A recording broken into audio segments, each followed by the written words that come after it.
Well, 10 minutes into a day out in the hills, we've come across our first major issue. Our transfer case is now stuck in neutral. Won't move. So we did some Googling. Apparently, we removed the stick and the selectors are worn. So now it's stuck between two selectors or some crap. So yeah, so now we've got to remove this out in the bush. And both out cooking some snags. So this may take a while. How are we going then, Liam? So, excellent now. We'll try and at least we've got a... Try and open up this inspection plate and see what we're looking at. Hopefully it's not like a circlip. Hopefully. If it's a circlip, we might be in trouble. So have we got any circlip pliers to you?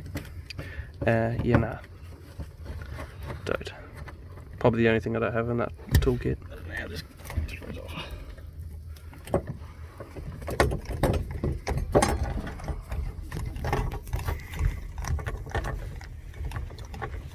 At least we're finding this stuff out now and not, 300 k's away from home. Yeah, that's true. And we've got signal. Yeah. That's probably going to run out of space soon. After 3 mounts. What the fuck? It's a long way down. How the fuck do you get that out?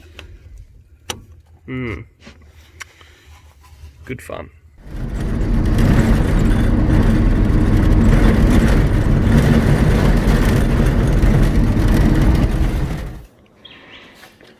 Alright. Because I'm taking the Suzuki for a camping trip tomorrow, and we had a bit of an issue on our first ever test run where I didn't do all the wheel nuts up on the front tyre here.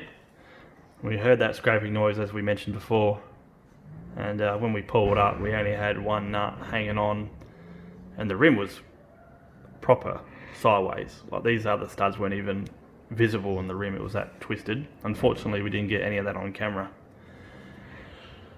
So at the moment there is no studs available to replace those two, and because I said I'm going camping this weekend and I'm going to do a lot of filming, and the track we're going on is actually quite a rough and hard going four-wheel drive track to actually take a decent four-wheel drive on. So this is going to be a good test to see if this thing will even make it and see what issues we have.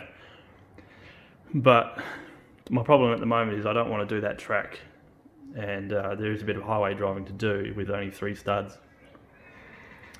And because they're not available, what I'm going to do is knock a stud out of the driver's side and push it into this side. So at least, and it's dodgy, but it should work, have 4 studs on both front tyres, because I can't take any from the rear, which I would rather do that so we can at least steer if something goes wrong. But apparently the studs are different from front to rear. Obviously the rear is a drum brake and the front's a disc brake, so maybe they're a different length or maybe a different diameter.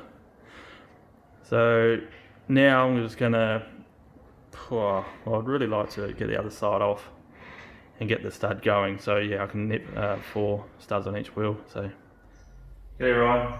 Unfortunately we weren't able to do the extreme 4-wheel drive track in the old Suzuki. We ran into a bit of a problem on the highway, which we didn't really know about until we were sort of there. We didn't really get much on camera.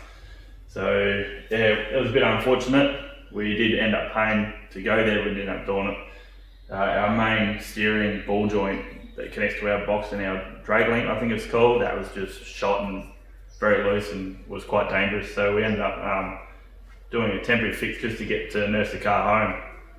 So unfortunately we didn't get to do the track, but there is next time. I've had to order I'm just getting a new tie rod ends, the whole drag link, everything. Just got to replace the whole lot because it is old. When I was working on the car, it didn't look so bad.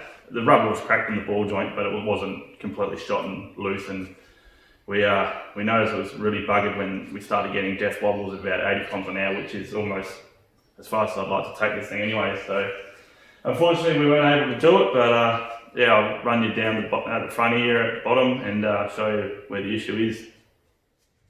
Alright, I don't know if you guys can see it very clearly at the moment, but as you can see, we've got the drag link ball joint there that goes to our steering box. That's the part that was giving us the grief. It's quite loose in there, it gives us the death wobbles. The ball joint itself is absolutely shot, so we just put some very strong cable ties just to hold the ball joint up so we didn't lose our steering on the way home. So yeah, happy days. So other than that major issue, the rest of the car did quite well. I think we covered about, I would have been close to 80 to 100 kilometres of driving in it. Other than that being quite a major issue, everything else was flawless.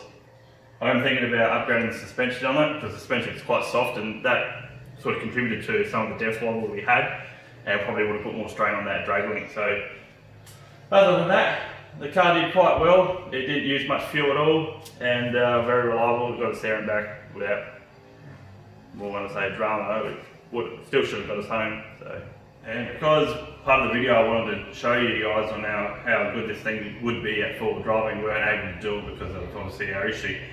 So instead I'm just going to have a quick montage of us travelling through the hills, because we were up in the Flinders Rangers, quite a very nice place in South Australia. And yeah, just have a bit of music and watch us going on a very small trip. Thanks guys, thanks for watching.